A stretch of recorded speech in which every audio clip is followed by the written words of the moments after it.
Good morning, good evening, and welcome. You've reached the Fanaddicts of Film, and my name is Ben, and this is our awesome show called Blasterpiece Theater, and we love talking about Star Wars almost as much as we love watching the films. Well, but the thing is, like with Solo, the more I let it resonate, like, man, like there was some good parts. Okay. There definitely was, but the magic, it's not. Man, it felt forced. It was Woody Harrelson. It was like Hunger Games. Hunger Games. I don't know. I can't get past Woody. I know that's all you see. That's all you see, the Hunger Games. And kudos to everybody who loved that movie. It was. I'm gonna do a review on it. I'm gonna do like a 15-minute review, just my own thoughts on it. But honestly, it is one of those things where I just because I walked out of that thing, and I was like, wow, that really sucked. Did you go see Solo? Yeah, and I was just like, wow, that really sucked. I wanted to like it. I'm sorry for any of you out there who enjoyed the thing. It was actually good. Very towards the end, you got your James Bond villain happening there, and it was. Anyway, I don't want to spoil anything for Thomas here because Thomas hasn't seen it, but honestly, it's one of those things where I really wanted to like it, and a lot of people did enjoy it, but it fell short, man. It fell short, and there's a reason why it didn't do well in the box office. Let me ask you this, Ben. I mean, as far as you didn't in the hierarchy, I mean, you can do your review and stuff like that, but I'm just curious. Yeah, let's do it. About well, I just don't want to ruin it for Tom. I don't want to ruin it for Thomas. I actually enjoyed it in a few ways because it wasn't quite as schlocky as what we'd seen from Disney thus far. Where would you put it in the most recent Disney films? Okay, so yeah, between Force Awakens, Rogue One, Last Jedi. And so once again, stressing the fact that I have to keep them separate because honestly, my first 6 are the first 6 movies. That's the way it goes. I do not put any Disney Star Wars in any closer. Right. So between the Disney movies. I have to think about this for a second. Rogue One is definitely number 1. I agree. Well, it's kind of no, it's not tied with Force Awakens. No, it's not. Force Awakens is definitely number 3. I'd have to say no. Number 2.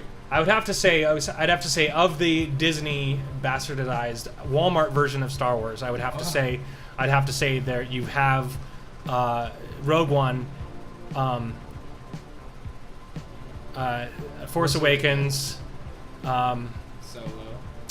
Solo, before and then Last Jedi. Last Jedi. Okay, that's the real question. Which one's better of those two? Yeah, Solo's definitely. Yeah. And it's actually just real quick. Like it was light years better than I thought it was going to be. I thought it was going to be a show. I thought this thing was going to be a complete, like laugh your ass off out of the theater. Like this is going to be the worst thing I've ever seen. And it wasn't that, but it was 100 times better than that. Still was. I just walked out of the theater going, man, that really sucked. I don't know. You guys did enjoy it, and there were parts that were enjoyable. My favorite part, I'd have to say, was the getting away from the maelstrom, or the maelstrom, whatever you want to call it, and the monster and all that stuff. Yeah. That was definitely the best part, and then of course Han meeting Chewie. A lot of people made fun of that. I thought it was jovial, just enough. Like there was enough humor in Han meeting Chewie that it was believable. But honestly, I just don't think. I mean, Alden Ehrenreich did a good job, but it just didn't really. I felt like he could have just been some other dude. He wasn't really Han Solo. You know what I took from some of the videos that you sent off, and then we've kind of been reviewing, and I went down a little bit of a wormhole, but in my particular place, I thought one commentator was basically saying that Solo and Rogue One would have been the good jumping point from Disney. Yes. And then moving into, what was The Force Awakens, what was Last Jedi. Because honestly, I think it would have felt a lot better that way, to establish those particular...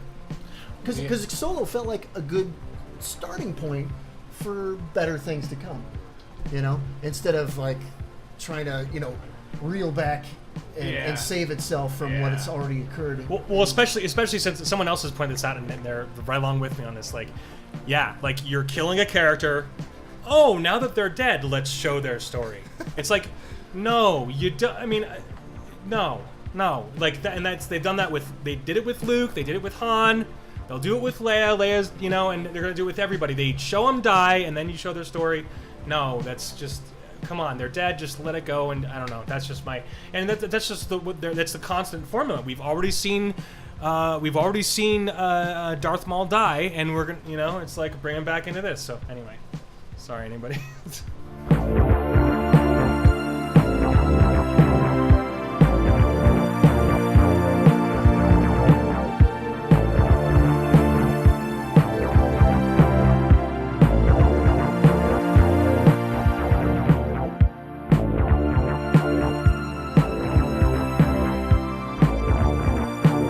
We go through the asteroid field. Okay, good. Okay, we got 2 grenades, only 1 hit, so Luke's shots Misfire. misfire. Oh yeah, and I have a. What do you call? I have no TIE shot. Wait, Don't. my back dropped. Looks like Luke is still out of your sights. I know you'd like it to be there.